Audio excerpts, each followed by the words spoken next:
은혜 나누실 말씀 요한복음 5장 1절에서 9절까지 말씀이 되겠습니다.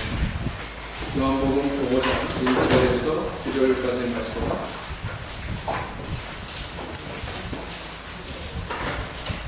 우리 성도님들이 먼저 읽으시겠습니다. 교독하겠습니다. 시작.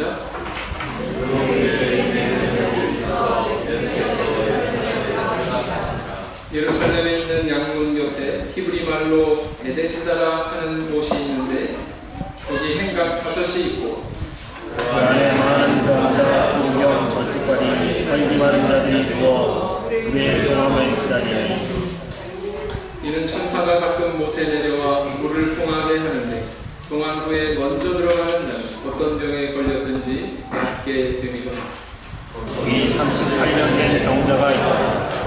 예수께서 그 누운 것을 보시고 병이 벌써 오랜 줄 아시고 이르시되 내가 낫고자 하느냐. 병자가 대답하여 주여 우리 볼 때 나를 못에 넣어줄 사람이 없어 내가 가는 동안에 다른 사람이 먼저 내려가나이다. 예수께서 가라사대 일어나 내 자리를 들고 걸어가라 하시니 그 사람이 곧 나아서 자리를 들고 걸어가니라. 이날은 안식일이니. 네, 이런 뉴스가 있었는데요. 충남 태안의 신진항이라고 하는 곳에서 수산물 매장을 하는 이송희 씨의 얽힌 사건입니다. 5월의 어느 날 평소처럼 냉동창고 안에 들어가서 작업을 했고 작업을 다 마친 다음에 이제 밖으로 나가려고 문손잡이를 돌렸지만 아니 이게 웬일입니까? 문손잡이가 꼼짝도 하지 않았습니다. 고장이 났고 당황한 이 씨는 있는 힘을 다해서 문을 열려고 했지만 모든 노력이 허사였습니다. 그 냉동창고 안의 기온은 마이너스 20도, 영하 20도를 향해서 내려가고 몸은 점점 얼어만 갔습니다. 그리고 게다가 이 냉동창고가 설치된 장소도 사람들이 드문, 인적이 드문 그런 외진 곳이어서 아무리 이 씨가 소리를 지르더라도 그 소리를 들을 만한 사람이 그 주변에 없었다는 거예요. 그러나 이 씨는 절대로 포기하지 않고 계속해서 문을 두드렸다고 합니다. 그런데 참 기적 같은 그런 상황이 벌어졌어요. 인적이 드문 그곳에 때마침 경찰 지서장인 최주연 경이라고 하는 분이 차를 몰고 그쪽을 순찰하고 있었습니다. 근데 어디에선가 이상한 그 두드리는 소리가 나더란 말이죠. 그래서 가만히 귀를 기울이고 살펴보니까 냉동창고가 눈에 들어왔고 거기서 나는 소리라는 것을 깨닫게 됐습니다. 그래서 쫓아가가지고 문을 열었더니 그 안에 사람이 있더라는 것이죠. 그래서 아주 극적으로 전혀 예기치도 못한 그런 손길에 의해서 구조된 그런 예가 있습니다. 우리는 살아가면서 이와 유사한 그런 상황들을 만나거나 아니면 목격하게 되죠. 나 스스로의 힘으로는 도저히 헤어나올 수 없고 어느 누군가의 도움의 손길에 의해서만 헤어나올 수 있는 그런 상황들이 있지 않습니까? 우리의 구원을 또 설명하자면 바로 그런 상황으로부터 우리가 하나님 앞에 구원받은 것이다. 우리 인간의 어떤 노력으로도 이것을 극복하고 도달할 수 없는 그 하나님의 구원의 나라에 하나님께서 우리를 건지셔서 우리에게 구원의 손길을 뻗으셔서 우리가 거기서 헤어나올 수 있다. 천국에 들어갈 수 있는 소망을 얻게 되었다라는 것입니다. 그래서 우리는 이미 그런 경험을 한 사람들이다. 그러나 이렇게 우리가 죄를 짓고 영생을 얻는 영적인 구원뿐만 아니라 우리가 이 땅을 살아가는 동안에도 육신적으로 여러 가지 만나게 되는 사건과 상황들이 있습니다. 그런 상황 속에서도 역시 동일한 어떤 외부로부터의 내 노력이 아닌 내 능력이 아닌 다른 그 누군가로부터의 도움이 필요한 그런 순간들이 너무나도 많다는 것입니다.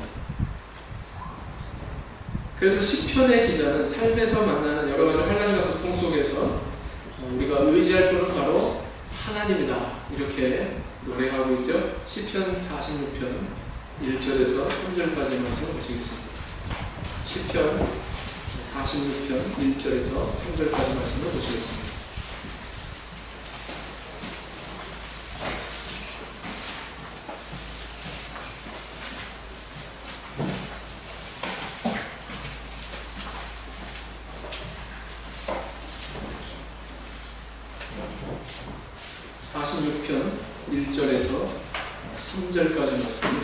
같이 읽겠습니다. 시작. 하나님은 우리의 피난처시요 힘이시니 환난 중에 나타날 큰 도움이시라. 그러므로 땅이 일어나든지 산이 흔들려 바다 가운데 빠지든지 바닷물이 유명하고 휘돌든지 그것이 넘침으로 산이 요동할지라도 우리는 두려워하지 아니하리로다. 사람이 제일 공포를 느끼는 순간이 언제라고 그럽니까? 네팔에서 최근에 어떤 사건이 있었어요? 지진이 일어나죠. 땅이 흔들리는. 이게 뭐 요지부동이고 절대로 변할 수 없는 존재라고 믿는데 그게 움직이면 사람은 가장 공포를 느낀답니다. 땅이죠. 땅이 움직일 때 사람은 공황 상태에 빠지게 된다고 그러죠. 우리가 살아가는 동안에 그런 지진과 같은, 지진뿐만 아니라 마치 지진을 겪는 것과 같은 그런 어려움이 있을지라도 두려워하지 않을 수 있다. 하나님을 의지하면 두려워하지 않을 수 있다. 이렇게 시편의 기자는 노래하고 있는 것입니다. 자, 우리는 이렇게 여러 가지 환난 가운데서 이 시편의 기자가 노래하듯이 정말 우리 하나님만 의지하고 평안을 얻고 그 속에서 불파물을 찾고 그런 길을 가고 있으니까 우리는 계속 절망의 어떤 나락에서 고통 가운데 있습니다. 어떤 상황이 있죠? 우리가 그런 상황에 놓일지라도 우리는 어떤 신앙의 길을 가서 그런 상황을 벗어나야 될까요? 오늘의 베데스다 못가에서 병자가 치유된 기적 이야기를 통해서 이런 내용에 대해서 한번 생각해보고 은혜를 나눠보고자 합니다. 자, 이스라엘 성지에 가면요, 여기 베데스다라고 하는 곳이 지금도 여전히 있습니다. 그런데 베데스다라는 못은 있으되 그 못에 물은 다 말라버렸어요. 근데 그 유적의 크기나 규모로 볼 때, 야, 여기 굉장히 많은 사람들이 물을 여기서 얻고 상당히 많은 사람들에게 혜택을 누리게 했던 그런 곳이구나 라는 걸 알 수 있을 만한 그런 규모입니다. 이 히브리어로 베데스다라고 하는 말은요, 집이라고 하는 뜻의 벳, 그 다음에 자비라고 하는 뜻의 에스더, 그럼 누가 생각나세요? 구약 성경의 그 황후가 된 여인 에스더가 생각나시죠? 에스더라고 하는 이름의 뜻이 바로 자비라고 해요. 그래서 붙여서 벳 에스더, 베데스다, 곧 자비의 집 이런 뜻입니다. 자비의 집. 이 자비의 집이라고 일컫는 이곳에 소경, 절뚝발이, 혈기 마른 사람, 그 외에 많은 병자들이 이곳에 모여 있었어요. 왜 여기 모여 있었을까요? 이 본문에 보면 이 모세는 병을 치료하는 신통한 능력이 있다고 그렇게 소문이 났던 것 같습니다. 오늘 본문 말씀해 보시면 3절에 혈기 마른 자들이 누워 하고서 이렇게 중괄호가 쳐져 있죠. 그죠? 그 괄호가 어디서 끝나고 있습니까? 몇 절에서 끝나고 있어요? 4절에 가서 이렇게 괄호가 쳐져 있어요. 성경을 간혹 보면 때로는 없음 이런 구절도 있고요. 때로는 괄호를 쳐놓는 그런 구절도 있습니다. 이거 뭐를 의미할까요? 성경의 사본은 여러 가지가 있습니다. 원문 사본이 여러 가지가 있는데 그 여러 사본 가운데서 번역을 하다 보니까 있는 것은 괄호를 쳐서 이런 식으로 표현하기도 하고 어떤 사본에 없는 것은 없음 이렇게 표시를 합니다. 근데 또 영어 성경에 보면 또 있기도 하고 또 달리 기록을 하고 있는 그런 내용도 있다. 그것은 다 성경 원문으로 삼은 사본의 차이다 이렇게 이해하시면 돼요. 근데 이 괄호로 쳐져 있는 부분을 가만히 읽어보면 그때 당시에 한간에 터졌던 소문의 내용에 대해서 기록을 하고 있습니다. 그 소문은 뭐냐? 물의 동함을 기다렸는데 천사가 가끔 못에 내려와서 물을 동하게 할 때에 먼저 누구든 들어가면 병이 어떻게 돼요?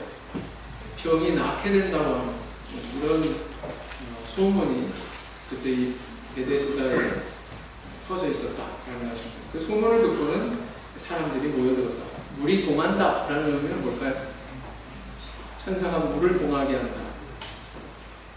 이 베데스다 근처에서 그 발견이 된 벽화를 보면은요, 이 요한복음 5장 1절에서 9절에 이 사건을 표현하는 그림이 그려져 있는데 천사가 막대기로 이렇게 물을 휘젓는 그런 장면을 묘사하고 있습니다.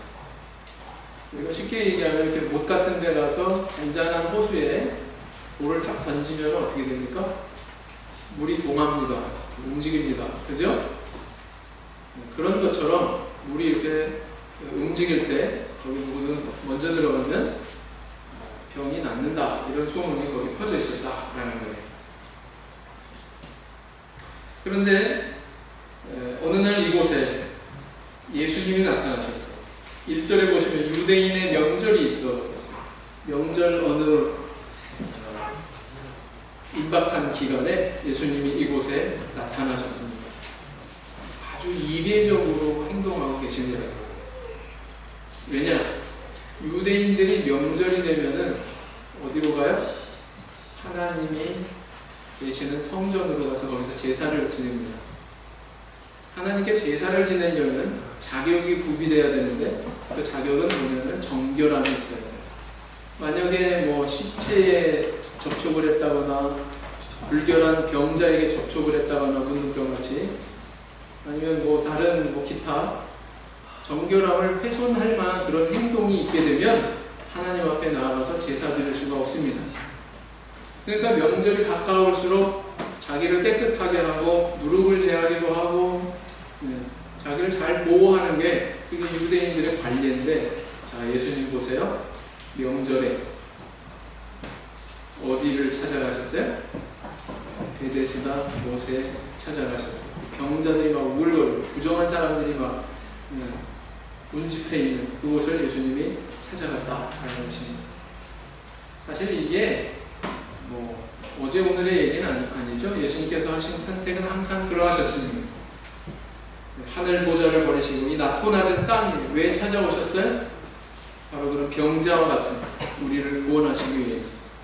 근데 또 그 유대인의 명절 그때에도 역시 약한 자들, 소외된 자들, 버림받은 자들 이런 사람들 찾아서 예수님이 이곳에 나타나셨다. 우리는 여기서 예수님이 무엇을 추구하시는지, 얼마만큼 우리에게 섬김의 모범을 보여주시는지 잘 알게 되죠. 이렇게 그 절기, 휴가 기간에 사실 우리 교회 성도님들이 참 좋은 일하는 그런 교회도 있어요. 어떤 분들은 휴가 기간에 같이 시간 맞춰가지고 다른 성도님들하고요, 저 지방에 있는 우리 교회 방문합니다. 지방에 있는 교회들 가운데 넉넉하지 않은 교회가 대부분이죠. 어느 교회 갔더니 아동반 예배 드리고 있는데 땀 삐질삐질 흘리면서 이렇게 예배 드리고 있대요. 그러니까 에어컨이 없더래. 어떻게 했어요? 그 남친도들이 이제 모여가지고 긴급 회의를 열어서 저쪽으로 말이 오가더니 거기에서 이제 그 뜻을 전달했어요. 우리가 여기다 에어컨 하나 놔드리겠습니다. 휴가 기간에. 좋은 일 있죠? 그런가 하면 우리 교회 청년들이 휴가 기간에 지방에 있는 어떤 그 교회 학교 행사, 여름 성경학교죠? 여름 성경학교에 봉사하러 가자. 동기들끼리, 같은 또래들끼리. 이렇게 시간을 맞춰서 봉사하러 지방에 내려가는 경우도 있더라고요. 언젠가 그 비철원에 나온 뭐 읽어보셨나요? 거기 실렸었습니다. 네, 그런 얘기 있어요. 이런 모습이 섬김의 모습 아니겠습니까? 마치 그런 것처럼 우리 예수님도 역시 절기의 무렵에 그런 장소를 찾아가셨다라는 것을 알 수가 있습니다. 자, 이 베데스다 못에 예수님이 나타나셨을 때 아주 심각한 지경에 있는 한 병자를 발견하십니다. 몇 회를 하셨어요? 신기한 몇 해를 알았어요? 38년을 알았어요. 아마 이 병자가 가장 절망적인 사람이었던 것 같습니다. 왜냐하면 병 앓은 기간이 무려 38년이고 이걸로 봐서 이 사람은 몇 살 이상? 최소 38 이상일 거 아니에요. 태어나지도 않았는데 병을 앓지는 않을 거예요.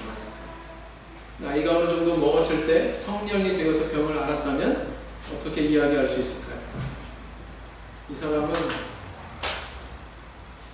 인생의 절반 이상을 병마와 싸우면서 지낸 사람이에요.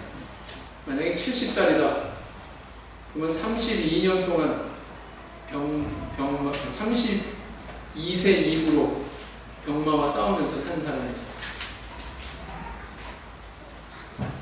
두 번째, 이 사람이 자리에 누워서 물에 넣어줄 사람이 없다고 하소연하는 것으로 봐서 몸의 거동이 아주 불편한 사람이었던 것 같습니다. 그래서 요즘으로 상상을 해보면 뭐 루게릭병이나 아니면 중풍이나 뭐 이런 정도의 병이 있었던 사람인 것 같아요.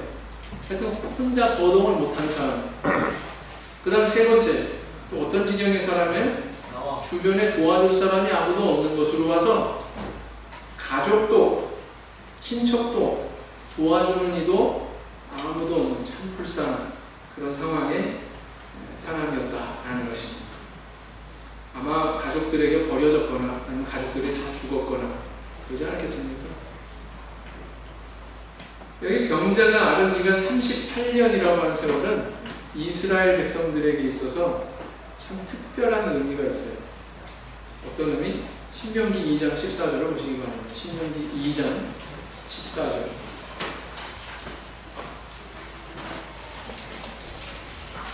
신명기 2장 14절을 보시겠습니다.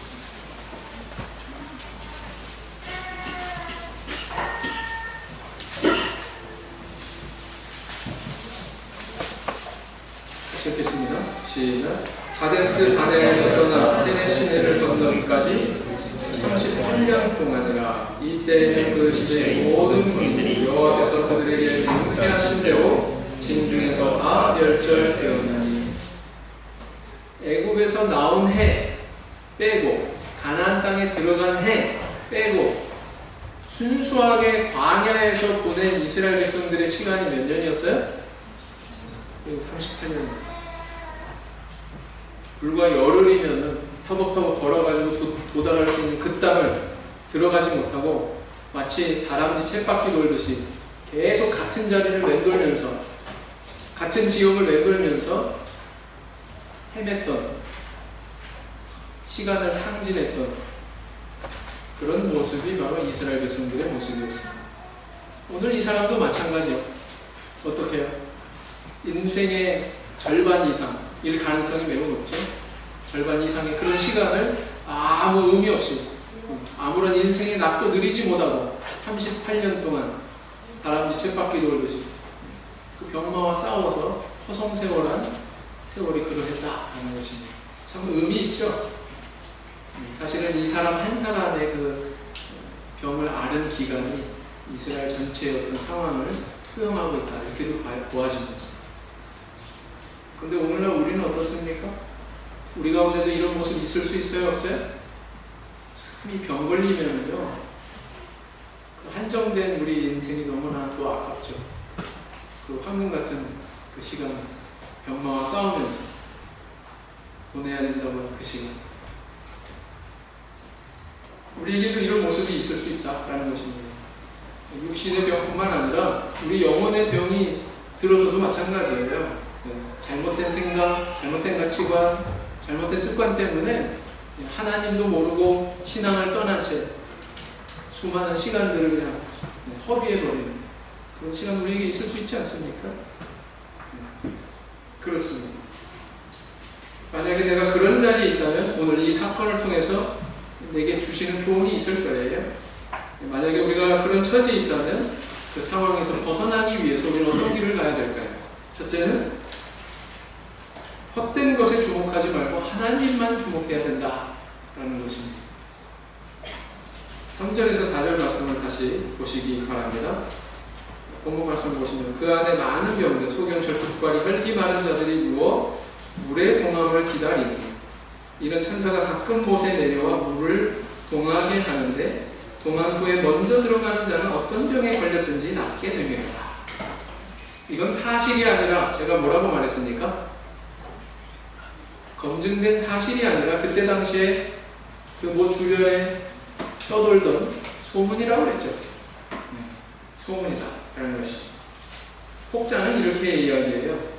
이 조사에 의해서 살펴보면 베데스다 못은 유황 성분의 간헐천이었다고 합니다. 그래서 가끔 유황 성분을 먹으면 그 온천물이 거기서 이렇게 용출하면 분출이 되면 피부병이나 간단한 질병 걸린 사람들이 들어갔을 때 나았다는 겁니다. 나았다는 거예요. 근데 이것이 확대돼가지고 무슨 병이든 낫는다 뭐 이런 잘못된 그런 미신적인 생각에까지 퍼지게 된 것 같습니다. 확대된 것 같습니다. 그런데 이 못 근처에는 뭐가 있었냐면은 양문이 있었다고 이렇게 기록하고 있어요. 5장 2절에 예루살렘에 있는 양문 곁에 예루살렘 성으로 들어가는 데는 여러 개의 문이 있습니다. 그런데 여기서 양문, 내하고 오는 그 양, 제물로 활용이 되는 짐승, 그 양, 양의 문. 왜 이게 양문이라고 그랬을까요? 무슨 이유로 양문이라고 그랬냐면 하나님의 성전에서 제사로 쓰일 양들이 여기를 통과해요. 이 문을 통과해서 안으로 유입이 됩니다. 그래서 양문이라고 쳤답니다. 자, 그 양문을 통과하는 양들을 보면서 사람들은 어떤 생각을 하게 될까요? 하나님께 드리는 제사, 하나님께 드려지는 제물. 이 사람들도, 이 병자들도 그 양문으로 오가는 상인들과 또 양 짐승을 보면서 뭘 생각했을까요? 마땅히 하나님께 제사 드리는 그 일에 대해서 생각했겠죠. 근데 하나님 앞에 제사 드리는 것에 대해서는 관심이 없고 이상한 풍문 들어가지고 이상한 소문을 들어가지고 저기 베데스다 못에 다 모여있어요.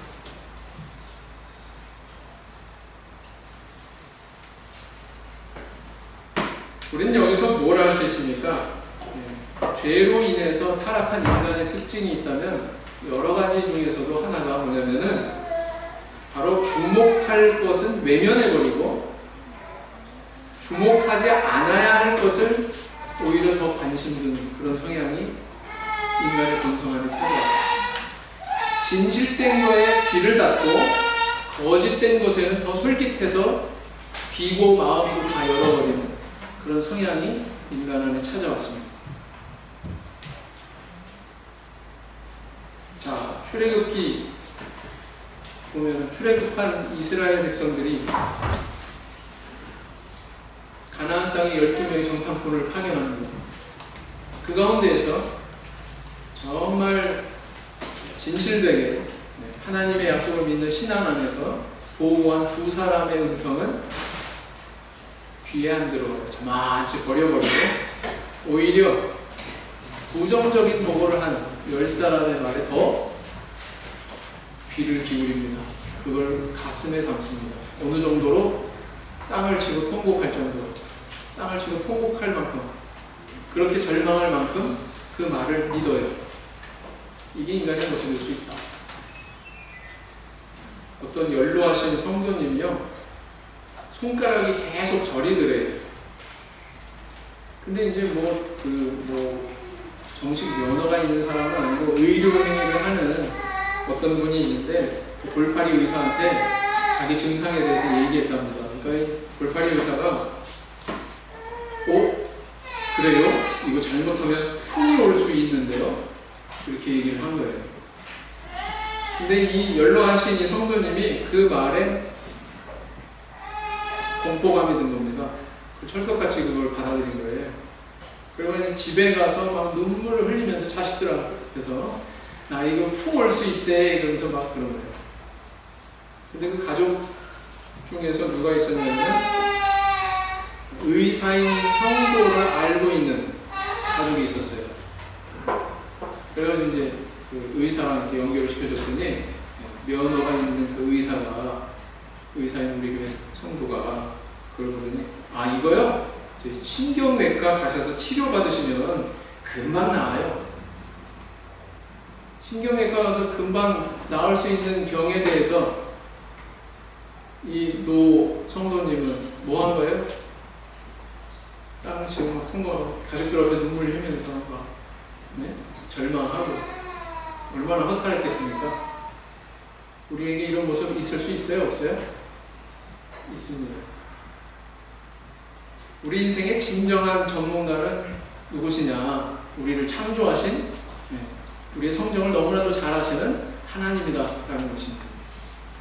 하나님을 주목해야지 다른 어디에서 이상한 소문 듣고 이상한 미신에 빠지고 엉뚱한 데 귀 기울여가지고 정작 받아들여야 되는 하나님 말씀, 하나님의 음성에 대해서 귀 닫아버리는 그런 어리석음을 우리는 범하지 않아야 된다라는 것입니다. 잠언 23장 12절 말씀을 보시겠습니다. 잠언 23장 12절 말씀.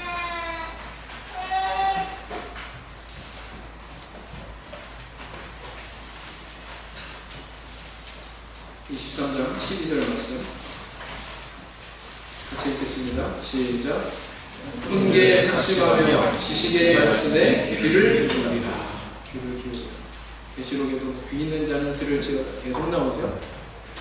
자, 두 번째 어떤 교훈을 주고 있습니까? 경쟁의 굴레가 아닌 무한한 하나님 은혜에 의지해야 된다라는 것입니다. 자, 다시 본문 말씀을 들어서 7절 말씀 보시면 병자가 대답하되 주여 물이 동할 때에 나를 못에 넣어줄 사람이 없어 내가 가는 동안에 다른 사람이 먼저 내려가나이다. 베데스다가 무슨 뜻이라고요? 자비의 집. 그런데 이름만 자비의 집이지 오히려 여기에 뭐가 있습니까? 자비는커녕 치열한 경쟁만 있어요. 물이 동해야 되고요. 그 동할 때에 누구든 먼저 거기 들어가야 돼요. 1등 해야 돼요. 여러분 이게 자비의 집입니까? 경쟁의 집이죠? 한 사람은 행복하고 만족할 수 있어도 그 한 사람을 제외한 나머지는 다 불행하고 또 계속 절망에 머물러야 되는 이거. 이게 바로 베데스다. 베데스다는 뭘 상징할까요? 바로 치열한 경쟁 속에 살아가야 되는 이 세상을 상징하고 있습니다.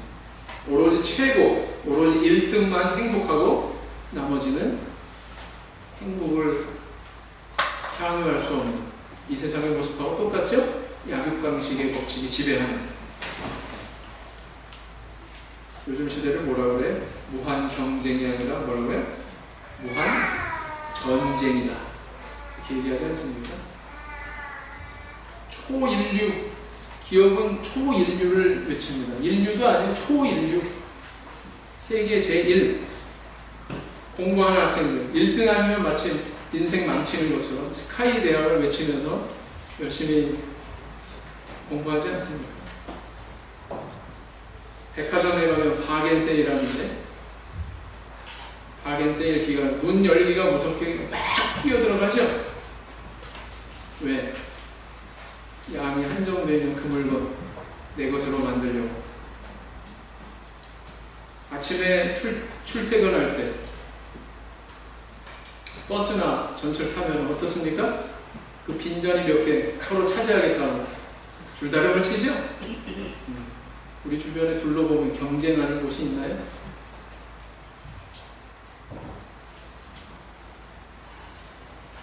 이게 바로 베데스다의 모습이다 하는 거예요. 베데스다의 딜레마가 뭡니까? 1등으로 들어가야 치유되는데 가벼운 증세의 사람은 1등으로 갈 수 있어요. 근데 가장 필요하고 치료가 필요하고 가장 위중한 사람은 1등으로 들어갈 수 있다는 거예요? 없다는 거예요? 들어갈 수 없다는 거예요. 그게 베데스다의 딜레마다. 인간의 모습을 그대로 투영하고 있습니다. 여기 1등으로 들어간다는 것은 들어가면 낫는다는 것은 알아요. 1등으로 들어가면 낫는다. 이건 알아요. 그런데 거기 1등으로 들어갈 능력은 있어요? 없어요? 능력이 있어요? 없어요? 이 사람? 없어요. 이게 딜레마예요.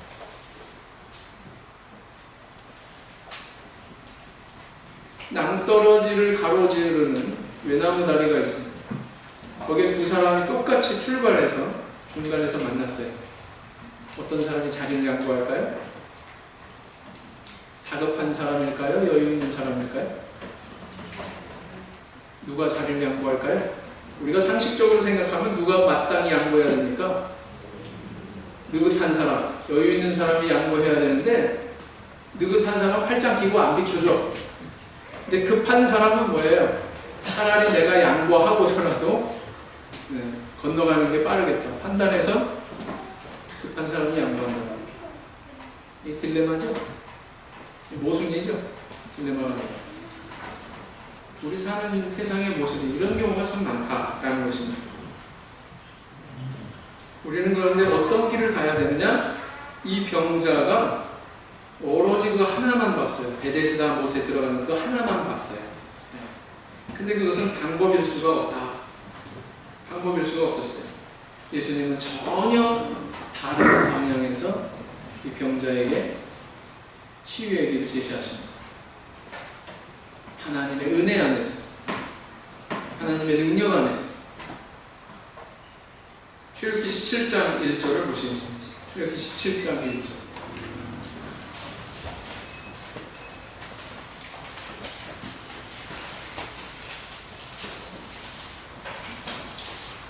출애굽기 17장 1절 말씀 보시면 이스라엘 자손의 온 회중이 여호와의 명령대로 신광야에서 떠나 그 노정대로 행하여 르비딤의 장막을 쳤으나 백성은 마실 물이 없는지라. 여러분, 르비딤은 뭐 하는 곳이냐면 여기 오아시스입니다. 당연히 오아시스에는 뭐가 있습니까? 물이 있을 것으로 기대할 수 있죠? 근데 여기 물이 있어요? 없어요? 물이 없는지라 이렇게 기록하고 있어요. 물이 있을 것으로 기대했는데 물이 없어요. 그래서 이스라엘 백성들이 르비딤의 땅을 팠더라 그랬습니까? 그러지 않았어요. 하나님은 전혀 다른 방향에서 이 상황을 해결하십니다. 모세를 명해가지고 지팡이로 뭘 쳐라? 반석을 쳐라. 땅을 파는 게 아니라 딱딱한 반석을 쳐라. 그것도 뭐 햄머로 치는 게 아니라 지팡이로, 나무로 된 지팡이. 하나님의 명령대로 쳤습니다. 어떤 일이 벌어졌어요? 그 반석이 쪼개져서 거기서 물이 나왔습니다. 전혀 다른 방향에서, 인간이 생각할 수 없는 전혀 다른 방향에서 그렇게 답을 주시고 길을 열어주시는 우리 하나님의 모습을 보게 되죠. 오늘도 마찬가지다 하는데, 오늘 우리 성도님들 정말 여러가지 모순된 그런 상황들, 딜레마로 가득한 이 세상에서 뭘 주목하고 계십니까? 베데스다만 쳐다보면요 절대로 답이 안 나옵니다. 그런데 다른 곳에 귀 기울이고 다른 곳을 주목할 때 거기서 오히려 답이 구해질 수 있다라는 것입니다. 다른 곳이 어디예요? 신앙 안에서, 하나님의 말씀 안에서 답을 찾아야 된다라는 거죠. 자, 이와 같은 지혜가 있는 저와 우리 성도님들 되시기 바랍니다. 그 다음 세 번째, 또 뭘 우리에게 교훈하고 있어요? 좌절의식을 버리고 말씀에 순종해야 된다라는 것입니다. 5장 6절을 다시 보시면 예수께서 그 누운 것을 보시고 병이 벌써 오랜 줄 아시고 이르시되 내가 낫고자 하느냐. 여러분들 이 예수님의 질문에 대해서 이상하다고 생각하지 않으십니까? 무려 38년을 알았습니다. 그 환자가 또 베데스다 못에서 물이 동함을 기다리고 있어요. 왜 여기 기다리고 있겠습니까? 낫기 위해서. 예수님 질문이 어떠했어요? 내가 낫고자 하느냐. 우리 성도님 같으면 어떻게 대답했을 것 같아요? 물론이죠. 낫기 원하죠. 제가 왜 여기 있겠습니까? 그렇게 대답을 하지 않았을까요? 근데 이 사람 어떻게 이야기하고 있습니까? 동분서답하고 있죠. 주여 물이 동할 때에 나를 못에 넣어줄 사람이 없어서 내가 가는 동안에 다른 사람이 먼저 내려갑니다. 이 사람의 반응에서 우리 뭘 발견하게 됩니까? 이 사람은 병을 고쳐야 되겠다는 그런 소원보다는 병을 고칠 수 없다고 하는 그런 좌절의식이 그를 지금 지배하고 있구나. 도저히 저기 1등으로 못 들어가고 있어요. 좌절의식이 지금 지배하고 있구나 라는 것을 알 수가 있습니다. 아무도 나를 도와주지 않습니다. 항상 다른 사람이 저기 들어가요. 나는 내 병을 고칠 수 없습니다. 이런 의미 아닙니까?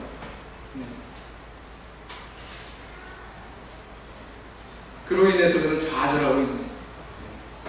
혹시 이것이 오늘날 우리가 주님께 항변하고 있는 목소리인지 모르겠어요. 주님, 정말 이 세상 살기 너무나 힘들어요. 내가 저기 들어가기 전에 남들이 다 차지해버립니다. 저건 내 거가 못 되고 있어요. 아마 계속 그럴 거예요. 이게 우리의 모습일 수가 있다라는 것입니다. 이 병자가 물에 들어가야만 한다라고 하는 그 방법만을 고집할 때 그에게 남는 것은 절망밖에 없었어요. 좌절의식밖에 없었어요. 천사가 물을 휘저어서 동할 가능성도 매우 낮은데 거기 1등으로 들어갈 가능성은 그거보다 더 낮겠죠. 근데 그걸 붙들고 있었어요. 그런데 그런 그에게 예수님은 뭐라고 말씀하셨습니까? 그래, 내가 너를 물이 동할 때 1등으로 들어갈 수 있도록 도와주겠다. 이렇게 말씀하셨습니까? 그렇지 않으셨어요. 예수님 그렇지 않으셨어요. 전혀 이 병자가 생각하지 않은 다른 방향에서 말씀하셨어요. 일어나 내 자리를 들고 걸어가라. 자, 이 말씀은 어떤 전제가 깔려있어요? 내 자리를 들고 걸어가라. 이 사람 걸을 수 있다는 거예요? 못 걷는다는 거예요? 걸을 수 있다는 거죠? 걸을 수 있다는 거예요. 내 자리를 들고 걸어가라. 자리를 들고 걸어갈 수 있을 만큼 그런 상황이 있었다라는 것을 이야기하고 있습니다. 이 말씀에 순종하니까 병자가 언제 아팠냐는 듯이 38년이라고 하는 무수한 세월 동안 자기를 붙잡아 놓고 있던 그 병마가 떠나갔다라는 것입니다. 이 병자에게 자기 몸을 의탁했던 자리가 있었어요. 자리는 어느 때 필요합니까? 네? 요 같이 깔고서 눕기도 하고 앉기도 하고 바닥에 냉기를 어느 정도 차단시켜주고 나에게 안락함을 줄 수 있는 그런 자리, 나의 삶의 자리. 우리에게도 이런 자리가 있죠. 과거의 습관 속에 그냥 그 삶의 자리에 머물게 하는 그런 안락함, 이런 것들이 있죠. 근데 그걸 들고 걸어가라 말씀하셨다라는 것입니다. 우리에게 그런 것들이 있어요. 그게 우리 그릇된 성격일 수도 있고요. 그리고 자존심일 수도 있고요. 헛된 고집일 수 있고요. 그런 것들이 있습니다. 나를 그냥 거기에 붙잡아둔. 근데 그걸 들고서 정리하고서 그걸 가지고 걸어가라. 주님 말씀하고 계십니다. 성도님도 어떻습니까? 사실 원인은 나의 태도에 있었다. 내 안에 있었다. 삶에 대한 나의 태도, 그죠?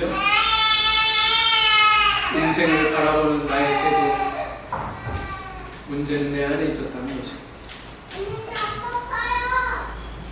좌절의 생각, 안주의 자리, 이런 거 다 정리하고서 걸어라, 전진해라, 이렇게 말씀하셨다라는 것입니다. 이사야 30장 26절을 보십니다. 이사야 30장 26절 말씀.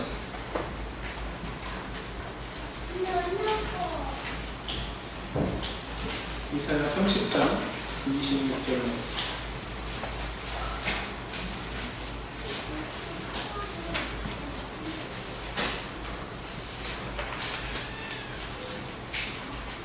같이 읽겠습니다. 시작. 여호와께서 그 백성의 상처를 싸매시며 그들의 맞은 자를 고치시는 날에는 햇빛은 햇빛 같겠고 햇빛은 침례가 되어 일곱 날의 빛과 같으리라. 얼마나 온전한 치유를 선포하고 계십니다. 주님께서 주시는 은혜는 이렇게 풍성하다는 것입니다. 우리 성도님들 뭘 주목하고 계세요? 주님께 맡기고 계십니까? 피카소의 조각 가운데 황소머리라는 작품이 있습니다. 근데 이 황소머리라고 하는 작품이 뭘로 만든 작품이냐면 쓰레기장에서 주워온 자전거 부속으로 만들었다고 해요. 자전거 부속. 인터넷으로 한번 쳐보시기 바랍니다. 피카소가 이렇게 얘기했대요. 쓰레기는 위대한 가능성을 가졌다. 쓰레기는 위대한 가능성을 가졌다. 그 쓰레기조차 위대한 그런 예술적인 능력이 있는 피카소에게 맡겨지니까 가치를 헤아릴 수 없는 작품으로 바뀌었다라는 것입니다. 비록 내 인생이 어떻게 지금 살아와서 어떻게 망가져 있건 그 인생 피카소보다 더 큰 능력을 가지신 우리 하나님께 맡겼을 때 내 인생도 가치를 측정할 수 없을 만큼 고귀한 그런 인생으로 변할 것으로 믿습니다. 맡기세요. 주님의 말씀에 귀를 기울이세요. 내 방법, 내 고집, 내 관점 너무 내세우지 마시고 전혀 다른 방향에서 더 크신 우리 하나님의 은혜 안에서 인생의 해답을 얻으시고 길을 찾아가시는 저 성도님들 되시기를 예수님 이름으로 기원드립니다. 묵상 기도하시겠습니다.